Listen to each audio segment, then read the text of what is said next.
दोस्तों, आज आप सुनेंगे पौष मास की कथा का 20वां अध्याय। आज की कथा का प्रारंभ करते हैं।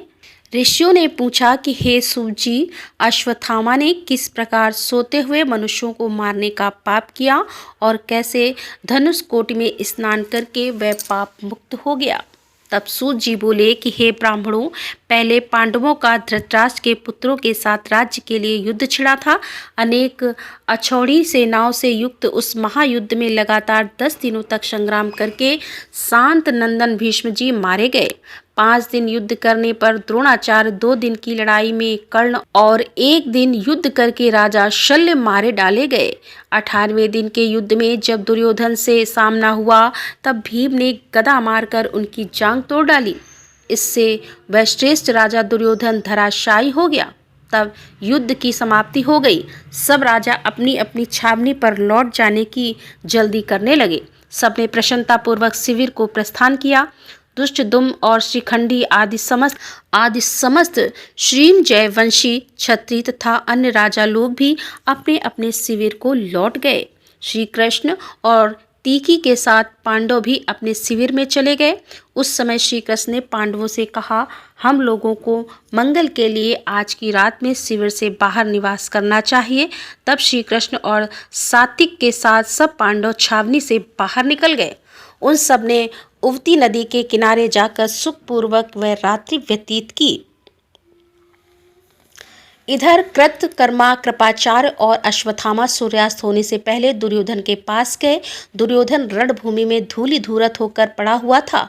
उसका सारा बदन रक्त से नहा गया था और वह धरती पर पड़ा छटपटा रहा था।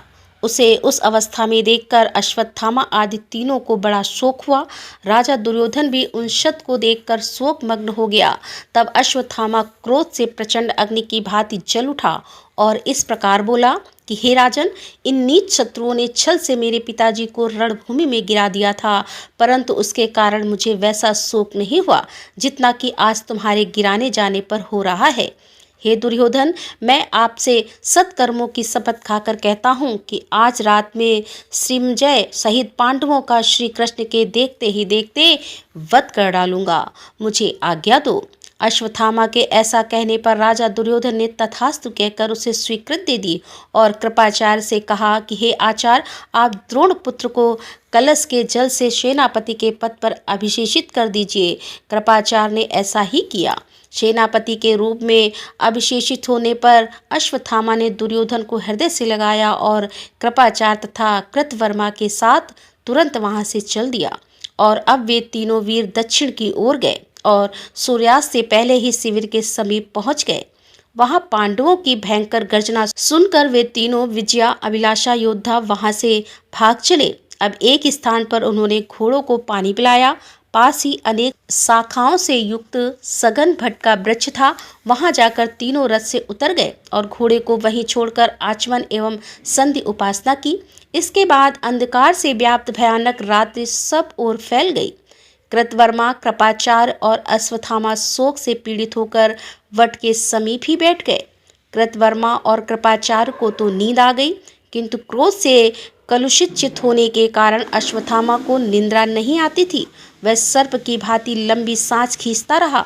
उसने देखा कि इस बरगद पर बहुत से कौवे रहते हैं और सब के सब भिन्न भिन्न शाखाओं पर सुखपूर्वक सो गए। इतने में ही वहां मांस नामक एक पक्षी आया। वह बड़ा भयंकर था। मांस बहुत शब्द करके उस वृक्ष में छिप गया और उछल उछल कर सोए हुए कौवों को मारने लगा। थोड़ी ही देर में कौवों के कटे हुए अंगों से उस वृक्ष के सब ओर का भाग आच्छादित हो गया। इस प्रकार कौवों का अंत करके वह उल्लू बहुत प्रसन्न हुआ। अश्वत्थामा ने उल्लू की वह सारी करतूत रात में देखी। फिर उसने भी मन में यह निश्चय किया कि मैं भी इसी प्रकार रात में सोते हुए शत्रुओं का संहार करूंगा। उसने उल्लू के उस कुकृत्य को अपने लिए उपदेश माना और सोचा कि सीधे मार्ग से युद्ध करने से तो पांडवों को जीत ही नहीं सकूंगा, अतः छल से ही उन्हें मारना चाहिए। ऐसा विचार करके अश्वत्थामा ने सोते हुए कृपाचार्य और कृतवर्मा को जगाया और इस प्रकार कहा, निर्दय भीम ने राजा दुर्योधन के सिर पर लात मारी है, अतः आज रात पांडवों के शिविर में जाकर हम लोग उन्हें सोते में ही उनके अस्त्र शस्त्रों से मार डालेंगे। अब यह सुनकर कृपाचार्य ने कहा कि सोते हुए को मारना इस लोक में धर्म नहीं है, इस कुकर्म का कहीं भी आदर नहीं होता। और इसी प्रकार जो लोग शस्त्र अस्त्र और घोड़ों को त्याग चुके हैं उनको भी मारना धर्म नहीं है। हम लोग धृतराष्ट्र, पतिव्रता गंधारी तथा विदुर जी से पूछ लें और फिर वे लोग जैसा कहें वैसा करेंगे। तब अश्वत्थामा बोला, मामा जी, पांडवों ने छल से युद्ध में मेरे पिता को मारा है, इसी प्रकार से मैं भी रात में सोते हुए पांडवों का वध करूंगा। फिर ऐसा कहकर अश्वत्थामा घोड़े जुते हुए रथ पर सवार होकर क्रोध में जलता हुआ पांडवों की ओर चल दिया। उसके पीछे पीछे कृतवर्मा और कृपाचार्य भी गए। शिविर के द्वार पर पहुंचकर द्रोणपुत्र अश्वत्थामा खड़ा हो गया। उसने रात में ही कृपा निधान महादेव जी की आराधना करके उनसे एक उज्ज्वल खड्ग अर्थात तलवार प्राप्त किया। तत्पश्चात कृतवर्मा और कृपाचार्य दोनों को शिविर के द्वार पर ही खड़ा करके वह स्वयं भीतर घुस गया। उस समय द्रोणपुत्र अत्यंत कुपित होकर तेज से प्रज्वलित सा हो रहा था। धीरे धीरे वह दृष्ट दमन के शिविर में गया। वहां महायुद्ध से थके हुए धृष्टद्युम्न आदि वीर अपनी सेना के साथ निश्चिंत होकर सो रहे थे। अश्वत्थामा ने तमसैया पर सोते हुए महाबली धृष्टद्युम्न को क्रोधपूर्वक पहले लात से मारा, फिर उस आघात से जगग धृष्टद्युम्न सैया से उठने लगा। उसी समय द्रोणपुत्र ने उसके बाल खींचकर उसे पृथ्वी पर गिरा दिया और उसकी छाती पर चढ़कर धनुष की डोरी से उसके गले को कसकर बांध दिया। विवश होकर चीखता और झटपटाता आता रहा, किंतु अश्वत्थामा ने उसे पशु की तरह गला दबाकर मार डाला। उसने सब सैनिकों को भी सोते ही मार डाला। युद्धमन्यु और महापराक्रमी उत्तम वजा को, द्रौपदी के 5 पुत्रों को तथा युद्ध से बचे हुए सोमक नाम वाले क्षत्रिय वीरों को भी उसने मौत के घाट उतार दिया। शिखंडी आदि बहुत से क्षत्रिय वीरों को अश्वत्थामा ने तलवार से काट डाला और उसके भय से भागकर जो लोग दरवाजे से निकले उन सब सैनिकों को कृतवर्मा और कृपाचार्य ने मृत्यु का ग्रास बना दिया। इस प्रकार सारी सेना के मारे जाने से वह शिविर उसी प्रकार सूना हो गया जैसे प्रलय काल में तीनों लोग शून्य हो जाते हैं। तदंतर तीनों योद्धा पांडवों से भयभीत होकर शीघ्र गति से इधर उधर निकल भागे। अब अश्वत्थामा नर्मदा के मनोरम तट पर चला गया। वहाँ सहस्त्र वेदवाद ऋषि परस्पर पुण्य कथाएं कहते हुए उत्तम तपस्या में संलग्न रहते थे। द्रोणाचार्य का पुत्र उन ऋषियों के आश्रमों में गया।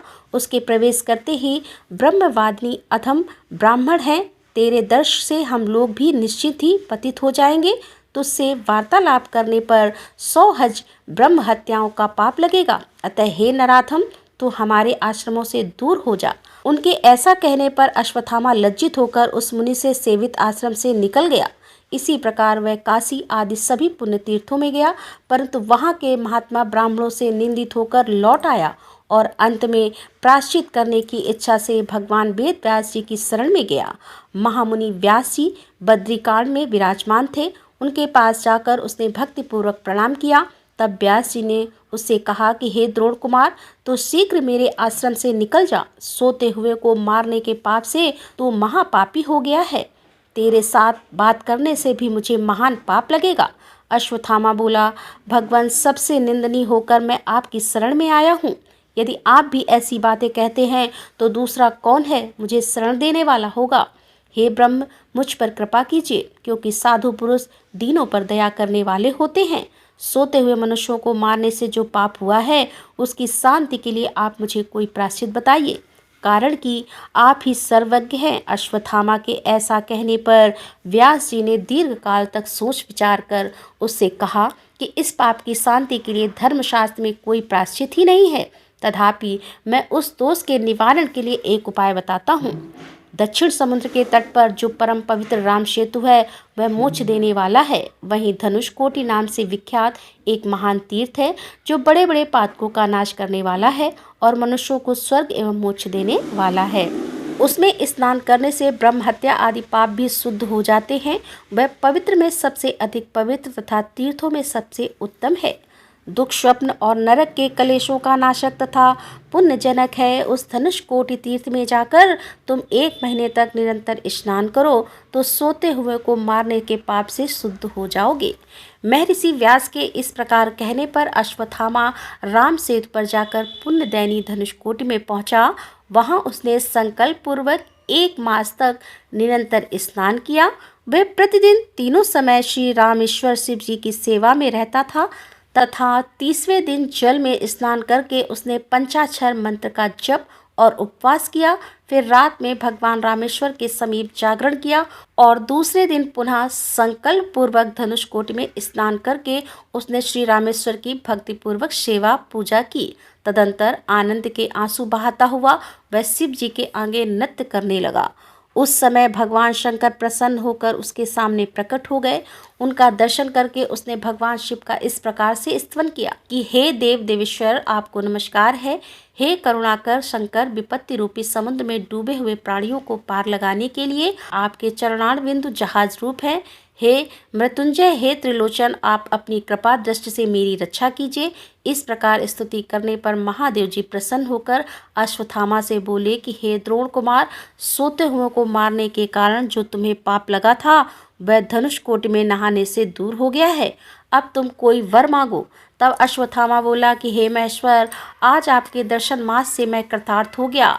महादेव मुझ पर कृपा कीजिए और मुझे वरदान दीजिए कि आपके चरणार बिंदु से मेरी अविचल भक्ति हो। तथास्तु, ऐसा कहकर देव देवादिदेव महादेव जी वहीं अंतर्ध्यान हो गए। इस प्रकार पाप रहित शुद्ध एवं निर्मल हुए अश्वत्थामा को उस समय से सभी महर्षियों ने ग्रहण किया। जय श्री राम। आज की कथा का यहीं पर समापन करते हैं। इसके आगे का वृत्तांत आप कल की कथा में सुनेंगे।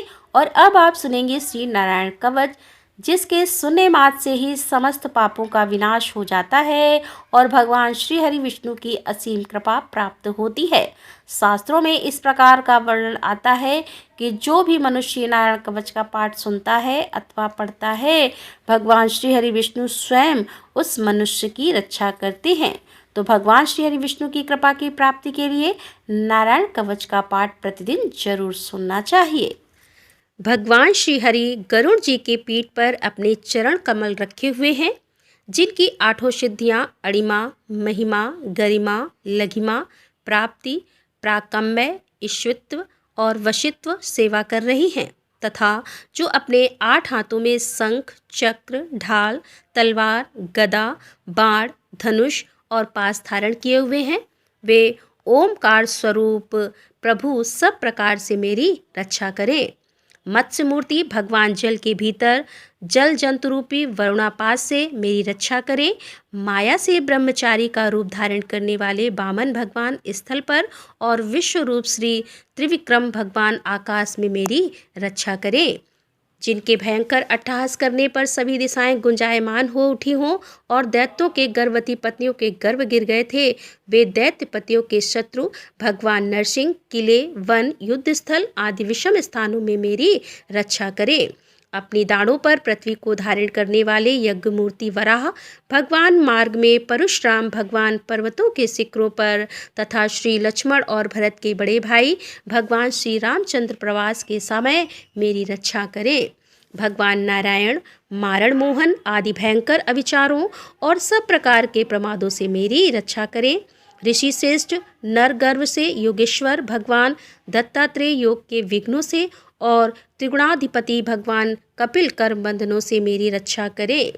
परम ऋषि सनत कुमार कामदेव से और भगवान है ग्रीव मार्ग से गुजरते समय देव मूर्तियों को नमस्कार आदि न करने के अपराध से देव ऋषि नारद देव पूजा के समय संभावित सेवा अपराधों से और भगवान कच्छप सभी तरह के नरकों से मेरी रक्षा करें। मैं ऋषि वेदव्यासी अज्ञान से तथा बुद्ध देव पाखंडियों के द्वारा फैलाए गए प्रमाद से मेरी रक्षा करें। धर्म की रक्षा हेतु महान अवतार धारण करने वाले भगवान कलिक पाप बहुल कलयुग के दोषों से मेरी रक्षा करें। प्रातः काल भगवान केशव अपनी गदा से दिन के दूसरे भाग चढ़ जाने पर भगवान गोविंद अपनी बांसुरी लेकर दिन के तीसरे भाग दोपहर के पहले भगवान नारायण अपनी तीक्ष्ण शक्ति लेकर तथा दिन के चौथे भाग मध्यकाल को भगवान विष्णु चक्रराज सुदर्शन लेकर मेरी रक्षा करें। दिन के 5वें भाग अपराह्न काल में अपना प्रचंड धनुष लेकर भगवान मधुसूदन मेरी रक्षा करें। छठे भाग सायकाल में ब्रह्मा आदि त्रिमूर्तिधारी माधव, रात के 6ठे भाग में प्रथम भाग प्रदोष काल में ऋषिकेश, रात के दूसरे भाग में अर्धरात्रि के पूर्व तथा अर्धरात्रि के समय अकेले भगवान पद्म नाम मेरी रक्षा करें। रात्रि के चौथे भाग पिछले पहर में श्री वत्स लांछन श्रीहरि, रात में पांचवें भाग उषा काल में खड़गधारी भगवान जनार्दन, रात के छठे भाग में सूर्योदय से पूर्व श्री दामोदर और संपूर्ण संध्याओं में कालमूर्ति भगवान विश्वेश्वर मेरी रक्षा करें। हे सुदर्शन, आपका आकार चक्र की तरह है, आपके किनारे का भाग प्रलयकालीन अग्नि की तरह अति तीव्र है। आप भगवान की प्रेरणा से सब ओर भ्रमण करते रहते हैं, जैसे आग वायु की सहायता से सूखे घास फूस को जला डालती है, वैसे ही आप हमारी शत्रु सेना को शीघ्र से जला दीजिए, जला दीजिए। हे कौमोद की गदा, आपसे छूटने वाली चिंगारियों का स्पर्श वज्र के समान असह्य है। हे भगवान अजीत की प्रिया, मैं आपका सेवक हूँ, इसीलिए आप कुष्मांड विनायक यक्ष राक्षस भूत और प्रेतादि ग्रहों को अभी कुचल डालिए तथा मेरे शत्रुओं को चूर चूर कर दीजिए। हे संघश्रेष्ठ, आप भगवान श्री कृष्ण के फूकने मात से भयावह नाद करके मेरे शत्रुओं का दिल दहला दीजिए एवं यादुधान प्रमद प्रेत म्रातका पिशाच तथा ब्रह्म राक्षस आदि भयंकर प्राणियों को यहाँ से शीघ्र दूर कर दीजिए। हे भगवान की खड़ग श्रेष्ठ नंदक, आपकी धार बहुत तीक्ष्ण है, आप ईश्वर की प्रेरणा से मेरे शत्रुओं को छिन्न भिन्न कर दीजिए। भगवान की प्यारी ढाल, आप में सैकड़ों चंद्राकार मंडल हैं, आप पाप दृष्टि रखने वाले मेरे शत्रुओं के नेत्रों को बंद कर उन्हें सदा के लिए अंधा बना दीजिए।